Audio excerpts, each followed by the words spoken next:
Morning with Farah. Welcome back ATV morning with Farah में खुश आमदीद। आज हम बात करने लगे हैं एक ऐसे इशू की जो आजकल मुझे लगता है हर एक को फेस करना पड़ रहा है, फॉलिंग हेयर।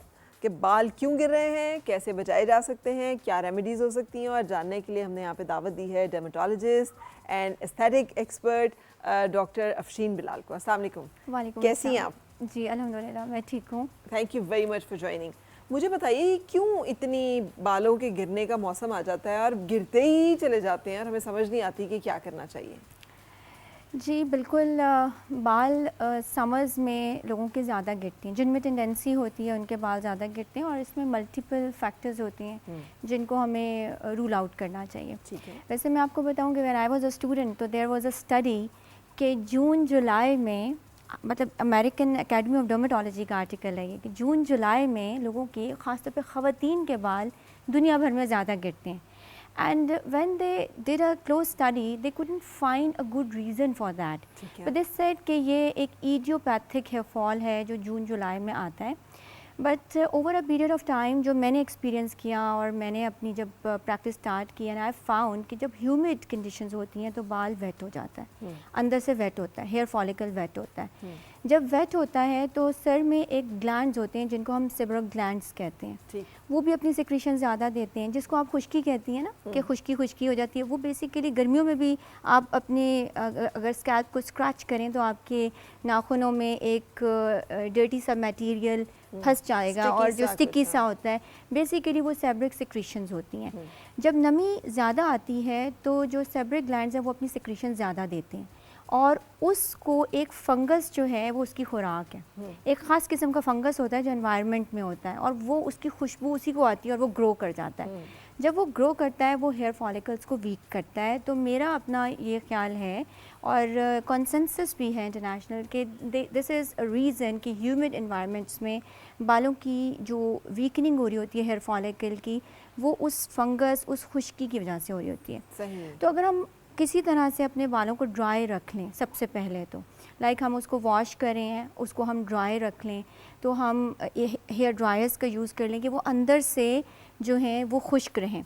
दूसरा, हम ओवर द काउंटर अवेलेबल जो एंटी फंगल शैम्पूज़ हैं, अगर उनका इस्तेमाल करें, बहुत सारे ऐसे मार्केट में नमी कंट्रोल करने वाले शैम्पूज़ हैं, वो हम कर सकते हैं। ठीक है। इसी तरह से गर्मियों के अंदर ना लोग अब बाहर के मुल्कों में लोग समंदर में स्विमिंग करते हैं, हमारे कंट्री में लोग स्विमिंग पूल्स में स्विमिंग करते हैं। उसमें जो केमिकल एक्सपोजर होता है ना, that is also one of the cause of hair fall जो समर्स में आ रही होती है। उसमें यह है कि आप जब भी स्विमिंग करें अपने बालों को अच्छी तरह से वॉश कर लें और कोई केमिकल एक्सपोजर ना हो। ये तो समर रिलेटेड कॉजेज़ हैं हेयर फॉल की। जैसे इस्लामाबाद में वाटर सप्लाई बाज़ औक़ात लोग यूज़ और अक्सर औक़ात यूज़ कर रहे होते हैं, उसमें भी थोड़ा सा क्लोरीनेटेड वाटर होता है वो, और वो मुसलसल हम लोग जो है नहाने के लिए भी वो यूज़ कर रहे हैं, सर धोने के लिए भी वो यूज़ कर रहे हैं। क्या वो पानी भी रीज़न होता है? और फिर अगर यस बिल्कुल वो पानी रीज़न हो सकता है, बल्कि क्लोरीनेटेड वाटर की आपने एक बात की, हार्ड वाटर भी होता है, तो वो भी एक रीज़न होता है। लेकिन उसमें ना ऐसा नहीं होगा कि फिर आपको सिर्फ समर में ही आपका हेयर फॉल होगा। ठीक है। Then that area hair fall will be on that area, जो जनरल पब्लिक है, जनरल पॉपुलेशन है, उन सब के बाल गिरेंगे, और वो राउंड द ईयर गिरेंगे। सही। तो वाटर का इफेक्ट इस तरह से आता है। बट अगर जैसे मिसाल के तौर पे समर में वाटर शावर्स ये सब एक्सपोजर ज़्यादा हो जाता है ना, तो इट इज़ अ पॉसिबिलिटी कि नॉर्मल से ज़्यादा बाल गिरने लग जाए। बिल्कुल। वैसे मैं आपको बताऊं कि 100 बाल अगर गिर रहे हैं किसी के daily, that is considered normal by our book. ठीक है।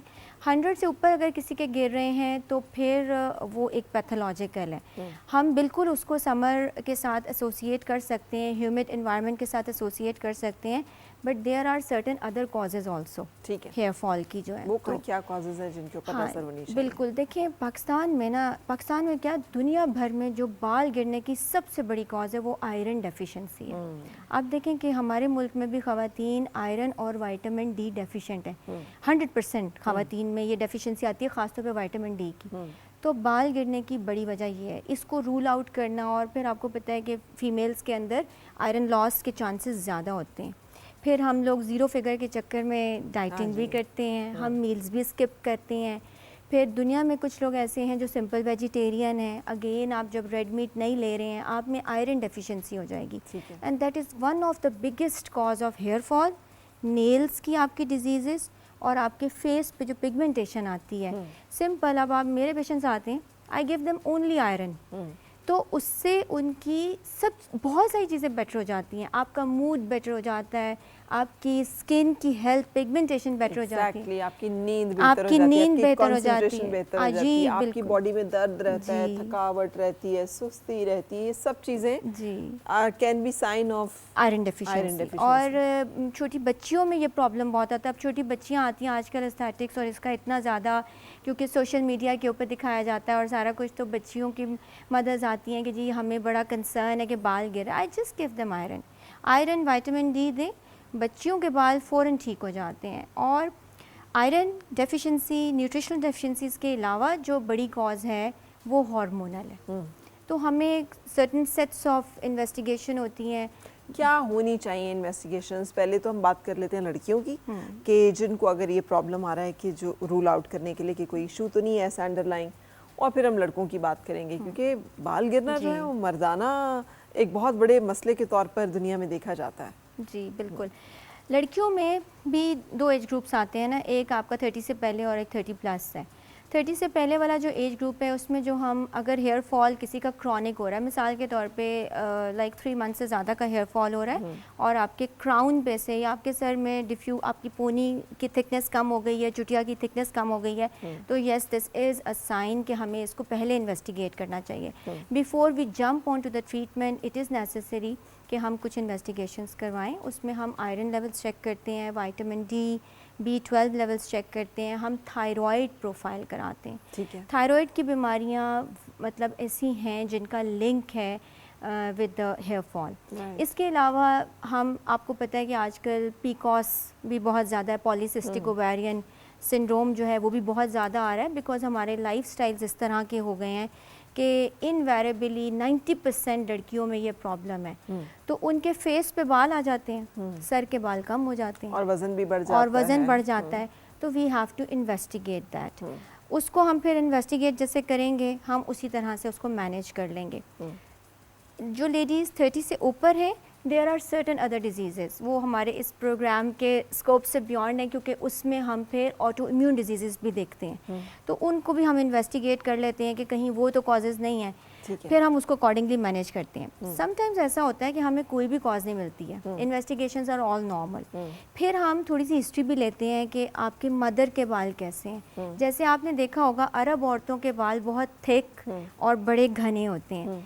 ऑन द अदर हैंड आप निग्रॉइड लेडीज़ के बाल देखें तो वो कर्ली बाल, उनके बालों की एक ख़ास स्ट्रैंड की एक ख़ास अपीयरेंस होती है। सो बाल जो है ना वो जेनेटिक्स में होता है बेसिकली। अगर बाल आपकी फैमिली में वीक आ रहा है या एक सर्टेन एज के बाद वीक हो गया है तो फिर वो वीक ही रहेगा। तो हम थोड़ी सी हिस्ट्री भी पूछ लेते हैं कि आपका मदर के बाल कैसे। लेकिन क्या कुछ लोकल एप्लीकेशंस ऐसी हैं कि जिसके साथ ये मसला बेहतर हो सके? But before moving on to this question, I think कि मर्दाना साइड जो है, लड़कों की साइड को भी प्लीज़ एड्रेस कर लीजिए कि बच्चों के बाज़-औक़ात होता ये है कि लड़कियों की ब्यूटी साइड तो फिर भी वो कॉन्शियस होती हैं, लड़के अब होना शुरू हो गए हैं, लेकिन लड़के बिलअमूम जो है उनको निगलेक्ट किया जाता है इस मामले को। सो होता ये है कि उनका हेयर लॉस हो रहा है तो कंसिडर किया जाता है नॉर्मल है, अब्बा के भी गिर गए थे, दादा के भी गिर गए थे, तुम्हारे भी गिरी जाएंगे, तो गिरी जाने हैं बाल। सो इसके बारे में बताइए कि कैन वी स्टॉप इट अगर जेनेटिक कुछ ऐसा चला आ रहा है सिलसिला तो भी? देखें, जो मर्दाना बालचर है ना, जिसको हम एंड्रोजेनेटिक एलोपेशिया कहते हैं, ये पाकिस्तान में मर्दों में कॉमन है प्रॉब्लम, ठीक है, बिकॉज़ ये एक हार्मोन होता है, एंजाइम होता है बेसिकली स्कैल्प में, जो क्राउन के एरिया पे जिस पे आप टोपी पहनते हैं, उस एरिया के जो हेयर फॉलिकल्स हैं उनको वीक कर रहा होता है। अब बेसिकली जीनियाती जो बीमारियां होती हैं, जेनेटिक डिफेक्ट्स जो होते हैं, वो ज़रूरी नहीं है कि फैमिली में रन करें। बहुत लड़के आते हैं, वो कहते हैं हमारे तो फादर के बाल बड़े अच्छे हैं, तो उनको ये समझाना ज़रूरी है कि देखिए आप अपने बाबा की डिटो कॉपी नहीं है, आपके अपने सेट्स ऑफ जीन्स हैं, आपके जीन्स में ये प्रॉब्लम है। अब एक एंजाइम है जो ये काम कर रहा है, और ये जितना ज़्यादा वो जीन डैमेज है उतनी ही अर्ली एज में ऑनसेट हो जाता है उस तरह के हेयर फॉल का। ठीक है, ठीक है। लेकिन वो वाला हेयर फॉल जो है बाज़ औक़ात दूसरी हेयर फॉल्स की कॉजेज़ के साथ मिल के ज़रा ज़्यादा हो जाता है। सही। For example stress is a very common cause of a hair fall nowadays. इसी तरह से हमने आयरन डेफिशिएंसी की बात की है, लड़कों में भी तो आयरन डेफिशिएंसी हो सकती है, विटामिन डी की डेफिशिएंसी हो सकती है, और आपको कोई भी एक्यूट इलनेस हुई है, कोविड हो गया, टाइफाइड हो गया, डेंगू हो गया, मलेरिया हो गया, इसके 3 मंथ्स के बाद आपका बाल जो है ना वो गिरता है। उसकी रीज़न ये है कि आपकी हम सांस ले रहे हैं, हम बॉडी के कितने सारे हमारे काम हो रहे हैं, ब्लड सप्लाई सब एरिया को जा रही है। जब हम बीमार होते हैं तो हमारी बॉडी खुद सेंस करती है और वो ब्लड को डाइवर्ट कर देती है, हेयर और नेल से हटा के बाकी जगह पे डाइवर्ट करती है। तो उस टाइम में जब ब्लड सप्लाई हॉल्ट होती है इन एरियाज़ की, तो वो वाले बाल गिर जाते हैं। तो हमें ये चीज़ें साथ साथ देखनी पड़ती हैं। बट लड़कों में जिनमें जेनेटिक एलोपेशिया का इशू है उसको हमें कंट्रोल करना पड़ता है, काउंसिल करना पड़ता है। कैसे कंट्रोल किया जा सकता है? कंट्रोल ऐसे किया जा सकता है टॉपिकल रेमेडीज़ के साथ। देयर आर रेमेडीज़, हम उसमें कोई मतलब जिसको कहते हैं ना, आप होम रेमेडीज़ नहीं कर सकते हैं कि जिसके साथ हम उनको रोक सकें, उसमें हमें दवाई देनी पड़ती है। ठीक है। कि हमें मेडिसिन करनी पड़ेगी कि जी ये आप दवाई करें तो आप अपने बालों को हॉल्ट कर सकेंगे एक सर्टेन पीरियड ऑफ टाइम तक। जब आप छोड़ देंगे तो ये दोबारा गिरेगा, क्योंकि उस बेचारे का जो हेयर फॉलिकल है उसके नीचे फैक्ट्री बैठी हुई है, एक एंजाइम बैठा है जो उसको वीक कर रहा है। तो बहुत सारे लोग इस चीज़ को अंडरस्टैंड करते हैं, और अभी तो पूरी दुनिया में रीजनरेटिव मेडिसिन के ऊपर बात हो रही है। That is a big leap I think आपकी इंडस्ट्री में। हाँ जी, ये क्या है, और बालों के लिए ख़ासतौर पे रीजनरेटिव मेडिसिन जो है ये कितना इफ़ेक्टिव है? देखिए बालों के लिए जो रीजनरेटिव मेडिसिन में अभी आजकल बात हो रही है वो एक्सोसोम्स के ऊपर हो रही है। एक्सोसोम्स बेसिकली प्रोटीन्स होती हैं जो ह्यूमन ड्राइव प्रोटीन्स हैं। उन पे बड़े बड़े प्लांट्स यूएसए में और कोरिया में लगे हुए हैं, वो उनको प्योरीफाई करते हैं, उसमें से जेनेटिक मटेरियल को सारा निकाल देते हैं, डोनर्स को स्क्रीन किया जाता है, और मतलब उसका प्योरीफिकेशन प्रोसेस है। और उसके बाद हम वो एक्सोसोम्स जो हैं उनके अंदर ये कैपेबिलिटी होती है कि अगर आप उसको स्कैल्प पे, वैसे ओवर द काउंटर यूएसए में इट इज़ नॉट ऑथोराइज कि हम उसको इंजेक्ट करें, बट जो हम एक्सपर्ट्स पैनल पे अपनी डिस्कशंस करते हैं, पूरी दुनिया में डॉक्टर्स के साथ जो डिस्कशन हो रही है, जैसे कि when we inject on the scalp तो वो आपके बेबी हेयर बनाते हैं, नए बनाते हैं बाल। तो इससे वो लोग जिनको गंजपन का इशू था, बाल्डनेस का इशू है, उन लोगों के मसले काफ़ी हद तक एड्रेस हुए हैं। अच्छा, दिस एज़ कम्पेयर टू, अभी हम चूँकि मेल इश्यूज़ के हवाले से फोकस किए हुए हैं, this as compare to hair transplant, तो क्या डिफरेंस है? ये आपने बड़ा मुश्किल सवाल किया। आई थिंक सो, अगर अभी देखें जो रीजनरेटिव मेडिसिन में एक्सोसोम्स के ट्रायल्स हो रहे हैं ना, वो फ़ेज़ 3 में है। अब फ़ेज़ 4 में ये पहुंच के जब फाइनल हो जाएंगे तो मेरे ख्याल में ये हेयर ट्रांसप्लांट को सरपास कर सकता है। ठीक है। क्योंकि हेयर ट्रांसप्लांट एक बहुत लेबोरियस प्रोसेस है, बहुत लंबा है। डोनर एरिया से आप इम्प्लांट लेते हैं, लगाते हैं, एक पेन से बंदा गुजरता है, लेकिन अभी तक सक्सेसफुल ट्रायल्स हैं एक्सोसोम्स के कि अगर हम उनको इंजेक्ट कर दें तो जिधर बाल नहीं भी हैं, जैसे एक बीमारी होती है ना जिसको हम एलोपेशिया एरियाटा कहते हैं, जिसके अंदर पूरे आपके बाल गिर जाते हैं, बॉडी के, आँखों के, मतलब भवों के बाल, जिस्म के बाल गिर जाते हैं, तो उनमें भी रे ऑफ होप जो है वो एक्सोसोम से आई है। ठीक है। तो आई थिंक सो कि जब ट्रायल्स हो जाएंगे तो आई थिंक सो ये सरपास कर लेगा। लेकिन बिफोर ट्रायल्स अगर अभी से इसको प्रैक्टिस जो है वो कर रहे हैं लोग और यूज़ कर रहे हैं, तो फिर उसके जो काउंटर इफ़ेक्ट्स और साइड इफ़ेक्ट्स हैं वो क्या हैं, और उनके बारे में कितना फिर हमें कॉन्शियस रहना चाहिए? देखिए इसके ऊपर जो एक मेन कंसर्न है लोगों का, और इसके ऊपर भी जब हम एक्सपर्ट पैनल्स में बैठते हैं, इंटरनेशनल कांग्रेसेस में जाते हैं और हम वहाँ बात करते हैं,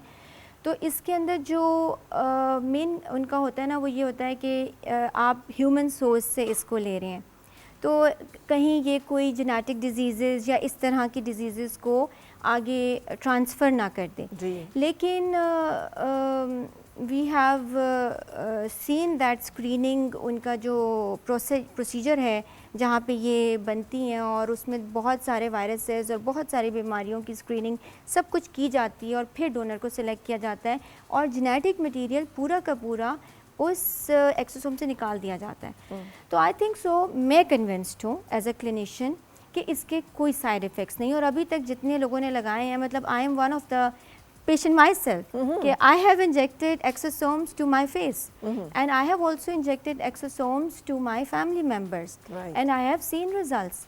तो मैं इसके ऊपर as a clinician I am convinced कि ये purified form में है और इनके साइड इफ़ेक्ट्स नहीं नहीं है। है। और इसी तरह से तो देखिए फ़रा ऐसे ही इनोवेशन होती है ना, दुनिया में नई चीज़ें इसी तरह बनती हैं Exactly. कि आज से कई साल पहले आप सुनते थे कि तस्वीर नज़र आएगी फ़ोन में, हम बात करेंगे, और अब आप देखिए इट हैज़ बिकम पॉसिबल। बहुत सारी जो वैक्सीन्स इन्वेंट हुई, इनफैक्ट मैं एक की बात भी कर रही थी अपने व्यूअर्स के साथ कि वो एक्सपेरिमेंट के लिए नहीं था, और उसने वो जो भी उसकी डिस्कवरी थी उसने खुद पी ली थी, और उसको जो है वो सारा इन्फेक्शन हुआ, फिर उसने अपना क्योर जो है उसको यूज़ किया, and then he was able to prove कि दिस इज़ इफेक्टिव या ये काम करती है। सो ये तो इसी तरह से है। लेकिन आपने बड़ा इंट्रीग कर दिया मुझे कह के कि मैं I am a user, I am a patient as well.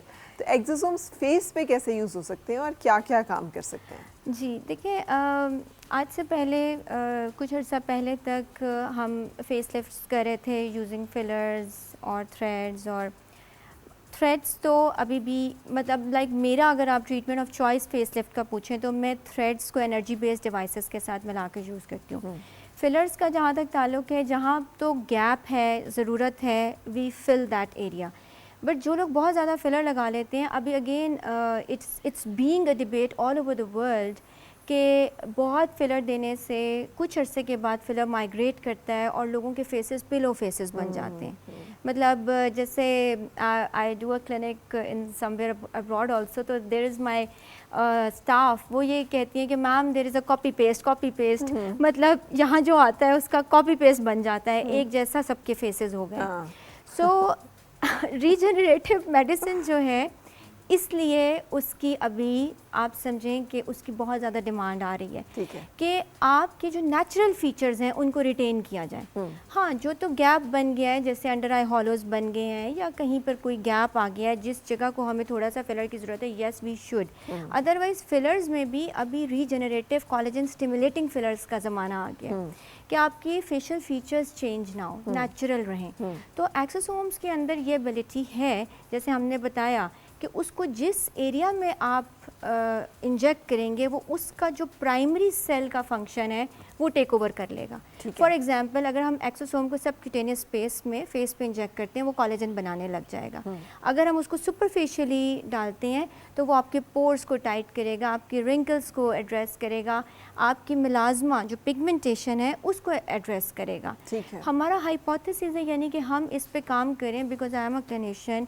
मैं जब भी काम करती हूँ तो मैं साथ साथ उसकी इसको कहते हैं ना, हाँ, ट्रायल्स और जी मैं वही करती रहती हूँ। क्योंकि एक्सोसोम्स जो है उसको ट्रायल्स के लिए उन्होंने ओपन किया हुआ है, और बाहर की दुनिया में तो ट्रायल्स पेड भी होते हैं। आई मीन जिन लोगों को लगा रहे होते हैं उनको पैसे भी दे रहे होते हैं। हमारे यहाँ पे ये पेड नहीं है, बट मैंने ये देखा है कि कुछ लोग इसको सेल कर रहे हैं। I mean they are selling this treatment. ये अभी तक हालांकि पेड ट्रायल्स के उस जो आपने कहा अभी फेज़ 3 में है experimentation, that is paid trials. तो इसके बारे में आपका क्या ख्याल है कि ये जो एथिकल हमारे यहाँ पे प्रैक्टिसेस हैं, ये भी तो थोड़ा सा, देखिए एस्थेटिक प्रोसीजर्स के लिए ये भी ट्रायल्स में, बट इट इज़ FDA से approve for certain demyelinated neurological disease के लिए ना, IV इंजेक्टेबल फॉर्म में ये FDA से अप्रूव्ड है। जस्ट लाइक ग्लूटाथायोन के इंजेक्शंस, वो हम कीमोथेरेप्यूटिक्स के साथ एंटीऑक्सीडेंट के तौर पे लगाते हैं, बनते तो वो वेस्ट में ही है ना, लेकिन वो वाइटनिंग के लिए FDA से अप्रूव नहीं है। सो बेसिकली एस्थेटिक प्रोसीजर्स के लिए वो हमें अलाउ करते हैं कि आप इसको टॉपिकल माइक्रो नीडलिंग के साथ डाल लें, बट अभी हम आपको ये अलाउ नहीं कर सकते कि आप इसको इंजेक्ट करें। बट अगेन वही चीज़ है कि एक्सपर्ट पैनल्स जब हम जाके डिस्कशंस अटेंड करते हैं तो वहाँ पे बड़े बड़े डॉक्टर्स जो पूरी दुनिया से आए होते हैं वो कहते हैं कि इसकी FDA की इस चीज़ की अप्रूवल तो नहीं है, but we are doing this and we are finding a better result. Same as my case. तो ऐसा नहीं है कि ये पेड ट्रायल्स हैं, ये चूँकि मार्केट की प्रोडक्ट है तो ये सेल हो रही है, ठीक है, लेकिन हम अपने रिस्क पे, अपने एक्सपीरियंस की बेस पे उसको अच्छा। एक जो बहुत बड़ा कंसर्न है वो पाकिस्तान में क्वालिटी प्रोडक्ट्स एंड प्रोसीजर्स का है, बिकॉज अगर ये सिंपली मैं अक्सर बोटॉक्स की बात कर लें, एक जो डॉक्टर है वो कहता है कि मैं बोटॉक्स फर्स्ट किया 35,000 का लगाऊंगा, दूसरा कहता है नहीं मैं 20 का भी लगा दूंगा। बिकॉज उनके उसमें भी फ़र्क है, क्वालिटी में भी फ़र्क है, उनकी उसकी मेंटेनेंस में फ़र्क है. So same goes for exosomes कि अब जब इस तरह की चीज़ें जो हैं जो आएंगी तो हर एक चीज़ का एक साथ उसका प्रोसीजर भी है कि उसको कैसे यूज़ करना है. आपके ख्याल में हमारे यहाँ पे वो कैसे चेक किया जा सकता है कि वो सब चीज़ें फॉलो हैं और उनकी आपको कॉन्ट्रा इंडिकेशंस ना हो? यानी मैंने देखा है कि आप बोटॉक्स करवाएं भी तो आपका रिज़ल्ट फिजल आउट हो जाता है, 2 हफ्ते भी नहीं चलता बिकॉज वो क्वालिटी का ही नहीं है प्रोडक्ट. देखिए जो एक्सोसोम्स है ना, मैंने आपको बताया कि मैं यूएसए के जो मैन्युफैक्चर्ड एक्सोसोम्स हैं मैं उनको रेकमेंड भी करती हूँ, ठीक है. मार्केट भी करती हूँ और मैं ख़ुद उसकी यूज़र भी हूँ. ठीक है. और इसके अलावा कोरियन इंडस्ट्री भी बना रही है एक्सोसोम्स, लेकिन वो फ्रोज़न नहीं होते हैं, वो लाइफोलाइज्ड हैं, पाउडर फॉर्म में होते हैं. ठीक है. उनकी जो प्योरिफिकेशन प्रोसेस है उसका मुझे आइडिया नहीं है, मतलब वो उसके ऊपर बहुत ज़्यादा डिटेल नहीं देते. मे बी हम वेंडर से मांगे तो वो हमें दें, लेकिन because Korean products are being sold everywhere, so अगर आप एक ब्रांड को यूज़ करेंगे तो आई थिंक सो कि आपका अपना आपकी दिल सेटिस्फाइड होगा. ठीक है. अब अगर क्लाइंट ये कह रहा है कि नहीं हमारा बजट इतना है, तो मैं उन डॉक्टर्स में से हूँ कि मैं उनको बता देती हूँ कि जी ये चीज़ इस तरह से है, तो आप देख लें कि आप किस तरह से करना चाहते हैं. जहाँ तक एक्सोसोम्स का ताल्लुक है, जो लाइफोलाइज्ड एक्सोसोम्स हैं जो कोरियन हैं वो भी काम कर रहे हैं, मतलब I am using both of them. But जहाँ तक प्योरिफिकेशन का ताल्लुक है तो I am only convinced with USA manufactured. जो आपने दूसरी बात की है ना बोटॉक्स की, देखिए ये जो बोटॉक्स है ना, ये वर्ड बोटॉक्स ये रजिस्टर्ड ट्रेड मार्क है, एलर्गन कंपनी बोटॉक्स बनाती है, वो बोटॉक्स के नाम से आता है, उसका नाम ही बोटॉक्स है.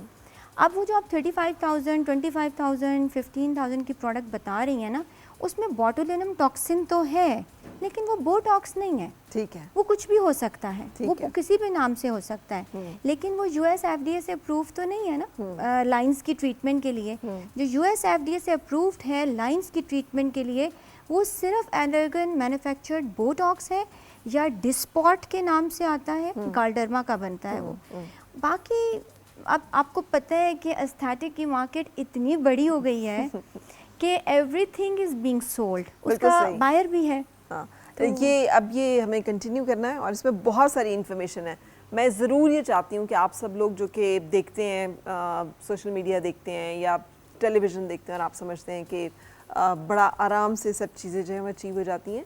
जैसे डॉक्टर साहिबा भी बता रही हैं, मल्टी लेयर्ड काम होता है, आपको डाइट पे भी काम करना होता है, आपको अपनी हेल्थ पे भी साथ मेंटेनेंस होती है, एंड देन सुपरफिशियली भी आपको अपने आप को मैनेज एंड मेंटेन करना होता है. So it's a combination of all. आप ये ना समझिए कि कोई एक प्रोसीजर जो है मैजिकल प्रोसीजर है वो जाके करवा लेंगे तो सारे मसले जो हैं वो हल हो जाएंगे. अभी तक ऐसा मैजिकल प्रोसीजर डिस्कवर नहीं हुआ कि जो किसी भी इंसान को एकदम से बदल दे या खूबसूरत कर दे या उसको अच्छा दिखा दे. So thank you very much for joining and sharing this information. हम एक ब्रेक के लिए रुकेंगे और ब्रेक के बाद होगी फिर आपसे मुलाकात. कुछ और मेहमान हमें ज्वाइन करेंगे. Stay with us. और मिलके गुनगुनाए हैं गुमशुदा जो खुशियाँ.